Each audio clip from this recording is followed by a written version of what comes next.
Hello friends, hope all of you are doing well. আশা করি তোমরা সবাই খুব ভালো আছো এবং শুরু থেকে পাইথন প্লেলিস্টটা 1 by 1 তোমরা ভিডিওসগুলো ফলো করছো। এর দ্বারা তোমাদের কনসেপ্টস অনেক বেশি সহজ হচ্ছে এবং তোমরা এর দ্বারা উপকৃত হচ্ছ।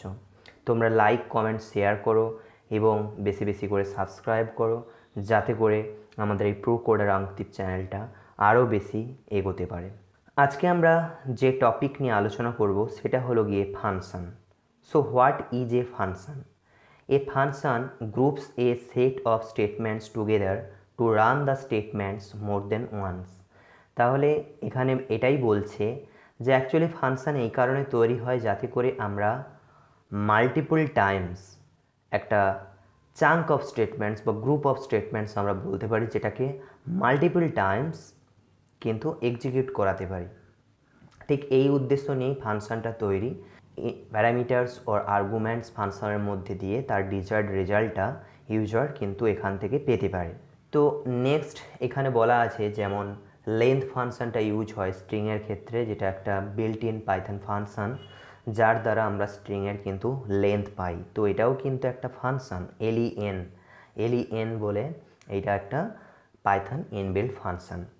তো এখন বলা আছে কি না, function is one of the most basic levels of reusing code in Python and it will also allow us to start thinking of program design.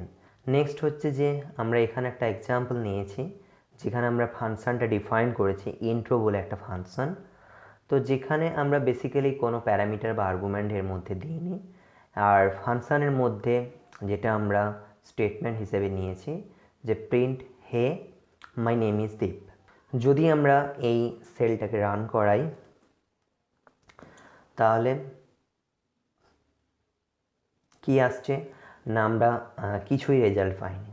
এই কারণে পাইনি কারণ এখানে ফাংশনটা অ্যাকচুয়ালি ডিফাইন হয়েছে।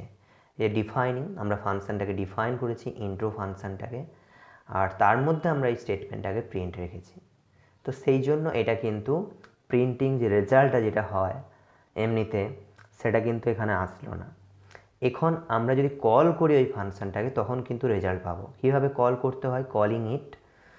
তো ইন্ট্রো যে ফাংশনটার নেম আমরা রেখেছি, তো এই ফাংশন নেমের ক্ষেত্রে আমরা এমন নেমটা আমরা রাখবো, যদি ইউজার ডিফাইন্ড ফাংশন হয়, ফাংশন ডিফাইনের ক্ষেত্রে আমরা লোয়ার কেসগুলোই ইউজ করব। এখানে ফাংশন ডিফাইন, এটা হচ্ছে ফাংশনের নেম।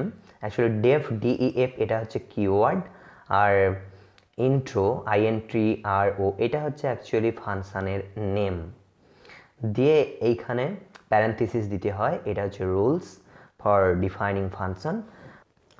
এই প্যারেন্থেসিসের মধ্যেই আমরা আর্গুমেন্ট বা প্যারামিটারকে স্পেসিফাই করতে পারি। তো এখানে যদি আমরা কল করি, যদি আমরা এই ফাংশনটাকে এখন কল করি, ইন্ট্রো বলে ফাংশনটার নেম যেটা ছিল ইন্ট্রো, তাকে আমরা কল করছি। তো দেখি কি রেজাল্ট দেয়।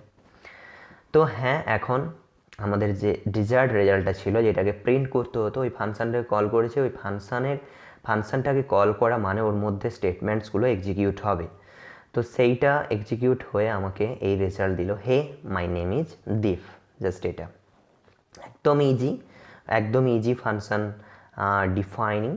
তো এখন আমরা হচ্ছে যে কি বলছি না, suppose we require only the value of the function instead printing ইট।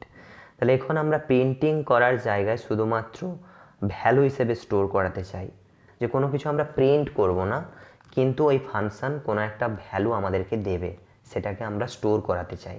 এইটা হচ্ছে আমাদের এখন উদ্দেশ্য। তো সেইটার জন্য আমরা দেখছি যে এখানে ইন্ট্রো আন্ডারস্কোর বলে ফাংশনটা এখন আমরা ডিফাইন করেছি, দিয়ে বলছি এসটি বলে, ST equal to hey my name is Deep. তো এসটি হচ্ছে যে এখানে একটা কি হলো, স্ট্রিং ভেরিয়েবল হলো, এবং আমরা রিটার্ন করছি এসটি, ওই স্ট্রিংটাকে। তাহলে কি এখানে আছে ফাংশনটার মধ্যে? কিছু না, জাস্ট ওই ফাংশনটা এইভাবে ডিফাইন করা হয়েছে যে যেটা রিটার্ন করবে এই স্ট্রিংটাকে, এসটি বলে এই স্ট্রিংটাকে। যদি আমরা এখানটাকে রান করাই তাহলে কিছুই রেজাল্ট পাবো না। নেক্সট যখন আমরা কল করব, সাপোজ যদি এইখানে আমরা কল করি intro INTRO, this was underscore. তাহলে এই ফাংশনটা কিন্তু তখন আমাদেরকে এই রেজাল্ট দিল, কিন্তু এখানে আমরা প্রিন্ট স্টেটমেন্ট আমরা রাখিনি, ফাংশনটা এখানে রিটার্ন করছে ওইটাকে, ওই রিটার্ন ভ্যালুটা এখানে দিল। কিন্তু যদি আমরা এখন ওই রিটার্ন ভ্যালুটাকে স্টোর করে রাখতে চাই কোনো একটা আলাদা ভেরিয়েবল হিসেবে, যে res, সাপোজ রেজাল্টের res ইকুয়ালস টু সাপোজ ওই ফাংশনের রিটার্নিং ভ্যালুটা, তাহলে res এর মধ্যে এখন ওটা স্টোর হয়ে যাবে ওই স্ট্রিংয়ের মধ্যে। তো res ইকুয়াল যে স্ট্রিং ভেরিয়েবলটা যখন আমরা কল করছি, তাহলে সেইটা কিন্তু এই রেজাল্টটা আমাদেরকে দিচ্ছে। তাহলে এখানে আমরা যে স্টেপটা করেছি বেসিক্যালি, এখানে যখন আমরা কল করেছি তখন ডিরেক্ট রেজাল্ট পাচ্ছি ফাংশন যে ভ্যালুটা রিটার্ন করছে। এখন আমরা যদি ওই ভ্যালুটাকে স্টোর করে রাখতে চাই কোনো ভ্যারিয়েবলের মধ্যে, সেটা এখানে res এই ভ্যারিয়েবলের মধ্যে স্টোর ছিল, তারপর আমরা যখন ওই ভ্যারিয়েবলটাকে স্ট্রিং ভ্যারিয়েবলটাকে কল করেছি তখন এই রেজাল্টটা আমরা পাচ্ছি।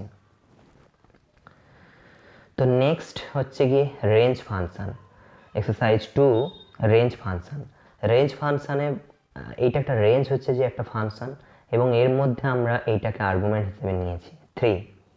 এই রেঞ্জ অফ 3 এইটা অ্যাকচুয়ালি ফর লুপ যখন থাকছে, for I in range of 3, ওরা কোনখান অবধি এই ইটারেশনটা হবে, আই এর ভ্যালুগুলো অ্যাকচুয়ালি নেবে 0 1 2, মানে 3 যেটা থাকবে, যে আর্গুমেন্টের যে ভ্যালুটা থাকবে তার ঠিক আগে পর্যন্ত -1 পর্যন্ত যাবে।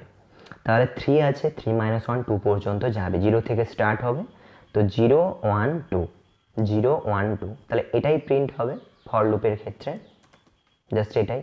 তাহলে এইটা আমরা দেখালাম যে রেঞ্জ ফাংশনটা এটাও একটা পাইথন ইনবিল্ট ফাংশন, যেখানে আমরা যে আর্গুমেন্টটা এখানে স্পেসিফাই করব সেটা আমরা 3 4 5 যা কিছু দিতে পারি, তার ভিত্তিতে কিন্তু আমরা রেজাল্ট পাচ্ছি। তাহলে এইভাবে কিন্তু অ্যাকচুয়ালি একটা ফাংশনের ইম্পর্টেন্স আছে, সেটা পাইথন ইনবিল্ট হতে পারে, আবার সেটা ইউজার ডিফাইন্ড ফাংশন হতে পারে।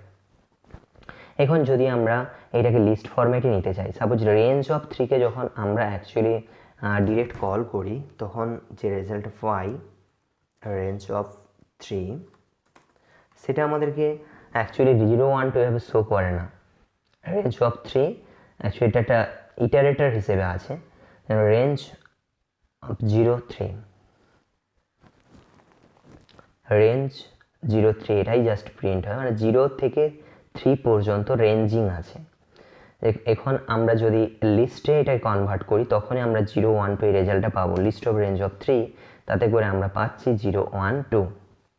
তোমরা লাইক শেয়ার কমেন্ট করো এবং সাবস্ক্রাইব করতে ভুলো না। Thank you, good bye.